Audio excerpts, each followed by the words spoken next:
E aí, já pensou em ganhar muito dinheiro com um canal de corte igual esse daqui que você está assistindo? No primeiro link da descrição temos um aulão para você que quer começar um canal de cortes e faturar muito aqui na internet. Também teremos planilhas que irão te ajudar na hora de organizar a produção do seu canal. Tá esperando o quê?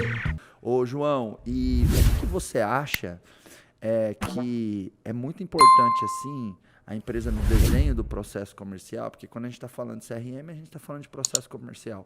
O que a empresa não pode se esquecer de documentar, ou de perceber, ou de declarar, ou de entender em relação ao seu processo comercial? Assim, o que é indispensável? Entendi. Marcos, existem várias coisas, e uma delas você colocou e eu gostaria de frisar e detalhar um pouco mais, que é a questão das taxas de conversão. Por quê? Não existe uma só. Quando você divide, né, as taxas de conversão num processo comercial que às vezes tem 4 etapas, e a taxa de conversão final é 20%. Aqui mora a primeira dica nesse assunto. As pessoas pensam, fui num evento, peguei 100 cartões e fechei 3 negócios. A minha taxa de conversão nesse evento foi 3%. Aqui mora o primeiro erro. Porque taxa de conversão é uma competência matemática de oportunidades fechadas, ganhas, dividido por ganhas mais perdidas. A álgebra disso é essa equação. Quando você coloca o que você ganhou dividido por tudo que você abriu, você está misturando água com óleo. E não se mistura água com óleo, né? As duas vão, em algum momento, virar um líquido heterogêneo, né? Pensando na química disso. Então, você precisa de entender a lógica matemática simples que é uma taxa de conversão, que você não pode fazer taxa de conversão por coisas que estão em competências diferentes. Por exemplo, oportunidades abertas e oportunidades fechadas. Elas não se misturam na mesma equação. E eu, como software, eu domino muito bem esse assunto, por quê? Porque se eu calculo errado e dou essa métrica errada para o meu cliente, eu atrapalhei toda a estratégia comercial dele. Esse é um ponto. O segundo é, se você tem um processo comercial de 4 etapas e você entende a taxa de conversão geral de 20%, que é aquela taxa mais comum e generalizada que todas as empresas traçam como benchmark para criar seus processos, você se limita a entender que se eu jogar aqui um balde de leads, tem que sair 20% ali de vendas. E não precisa ser assim. Por quê? Porque tem 4 conversões aqui dentro. Então tem a primeira etapa. A primeira etapa eu coloquei 100 leads ali dentro. E qual que é a primeira etapa? Abertura de relacionamento, conexão, como você quiser chamar, de prospecção. Como eu faço? Aí você mergulha naquele universo, entra dentro dessa etapa, destrincha os processos, os follow-ups e faz ações para melhorar a conversão daquela etapa para a segunda etapa. Você aumenta de forma escalar o percentual final da taxa de conversão desse processo comercial. Não sei se fica complexo explicar, mas a análise de conversão de etapa por etapa, ela é um grande growth hacking, só que ela é muito simples. E as pessoas pensam assim, nossa, ele vai me ensinar uma ferramenta que você vai entrar e vai colocar lá meus dados e vai sair o processo perfeito. Não, é assim, você está fazendo prospecção ativa aqui na primeira etapa e você não está conseguindo, porque, aliás, aí beleza, você está passando de 100, você está passando 99 para a segunda etapa. Tem um erro ali, não está certo passar 99, então não precisa de ter uma etapa ali, ué.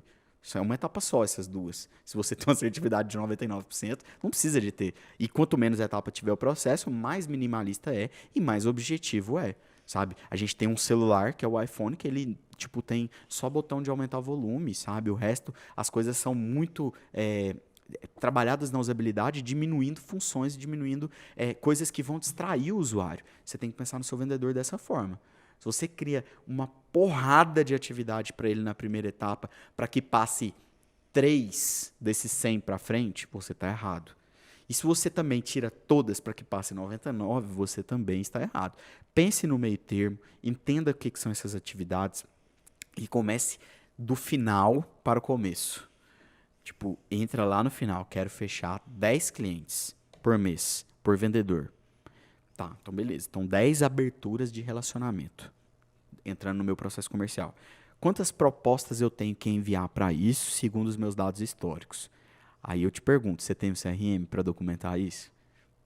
Te falando da sua pergunta agora mesmo. Se você não tem um CRM para identificar esses dados históricos, você vai ter que trabalhar um pouco no escuro até que você tenha informações. E depois que você tem 6 meses de informação, eu não preciso de te convencer de ter CRM mais, sabe? Você não consegue ficar sem. Você sabe disso. Você é um cara que sabe muito bem disso. O cara que está nos ouvindo, nos assistindo aqui agora pensando, ele tem que entender que essas etapas, existe a conversão de etapa por etapa, e quando você mexe uma vírgula, colocando ali, colocando talvez, para falar do valor, essa é uma coisa legal. Não sei se você faz isso, mas eu tento falar do valor na minha primeira etapa de vendas. Ué, mas a proposta fica ali próximo da abertura de relacionamento, você fala do valor lá no começo? Sim, por quê?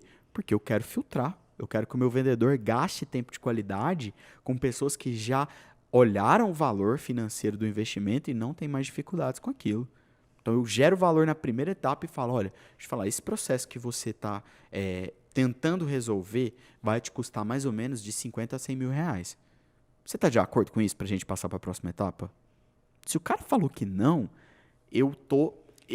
ao invés de gastar 6, 7 horas com ele de reuniões, durante um mês ali, 2, eu estou limitando isso a uma reunião de 40 minutos Mas, João, e mas gastando você não acha menos. que tem que também, junto com esse preço, mostrar um pouco de valor? Sim. Porque senão, às vezes, assusta, tipo, talvez ele até teria esse bolso, esse caixa, mas ele não entendeu nada ainda, e você mete 50, 100 mil na fuça Sim, dele, sim. ele, pô, né? Sim, Então, acho que tem que buscar aí um equilíbrio, né? De, tipo, revelar o preço no momento certo, mas tendo identificado algumas dores, Aí eu acredito tendo que tido falas persuasivas ali, ó, a gente consegue resolver o seu problema. prova social, Eu sabe? entendo Na primeira que reunião. a gente pode aumentar suas vendas tanto.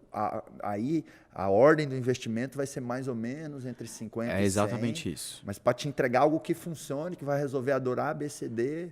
É exatamente isso. Da forma que eu falei, pareceu que eu só xuxo o valor lá e foda-se. Não. A gente conversa com o cara, explica. Ele entrou por um motivo de dor. A gente já esmiuçou, já fez uma reunião prévia de assessment, que a gente fala de identificação. E eu jogo prova social antes disso, sabe? Cara, eu tive... vamos falar que eu estou conversando com uma instituição de pós-graduação. Tá. Olha, você conhece o Marcos Marques? Ele é meu cliente, cara. A gente conseguiu resolver esse problema que você está tendo com ele. Puta validação, um cara de sucesso, que tem uma equipe que a pessoa que está de lá talvez sente uma certa vontade de ter também. E eu coloco isso como prova social e falo, eu tenho essa solução, mas eu vou te falar o seguinte, o Marcos investiu ali próximo de 80 mil reais para ter isso. Legal. Você está pronto para isso? Porque não adianta, eu tenho capacidade, eu mostrei meu poder. Com certeza a gente dá aquela, a gente chama de pavãozada, né? Mostra o poder primeiro e depois você entende. Esse é um investimento, você dá conta. E aí entra uma segunda dica, que é a questão da ancoragem. Você vai ancorar um valor que você vai surpreender lá na frente para baixo. Perfeito. Entendeu? Tudo isso, no começo do processo, ancorou 80 mil reais, mas você sabe que vai ser 50. Naquele momento, se você não falou nada e chegou lá e botou 50 mil reais na bucha, esse cara achou caro pra casa. Tipo, ficou louco. Meu Deus, 50 mil reais. Você joga 80 mil, fez prova social, ele aceitou seguir no processo. E lá na frente você joga 50 e ele não se surpreendeu achando barato, ele tá discordando dele mesmo. Ele não tá discordando de você como vendedor. Entendeu? Eu fazia isso como vendedor pra caramba. Legal, muito boa essa estratégia aí da ancoragem no processo comercial, né? Exatamente.